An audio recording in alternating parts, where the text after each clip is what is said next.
Some have come from as far as Europe and across Canada as hundreds gather along the banks of the Peace River to show their opposition to the construction of the Site C Dam.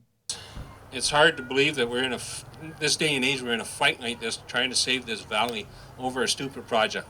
And supporters are hopeful their fight may soon come to an end, as incoming Premier John Horgan has expressed his support to send the project to receive a review from the BC Utilities Commission.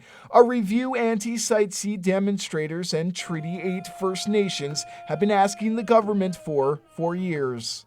There's a light at the end of the tunnel now with the new government in place. You know, Horgan and Weaver have both committed to push the Site C to the BCUC where it should have went in the first place. You know, this project, and you know, we're not opposed to the creation of the energy.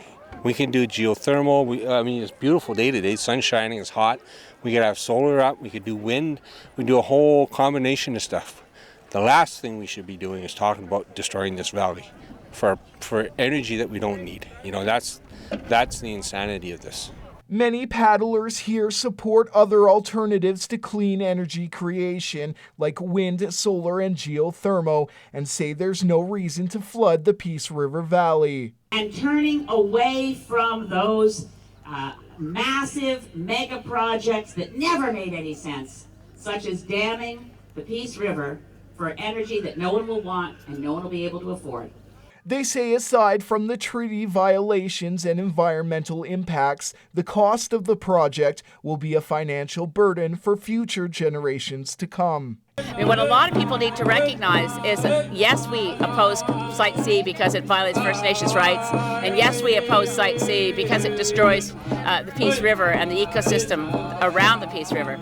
But bear in mind, the reason the Public Utilities Commission needs to look at this will put British Columbians in debt a very long time.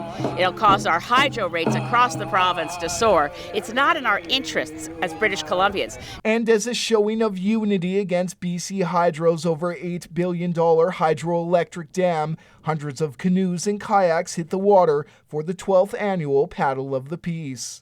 The paddle is hosted by the West Moberly and Prophet River First Nations, as well as the Peace Valley Landowners Association, and this year saw around 450 supporters on the water, with hundreds more watching from the shore.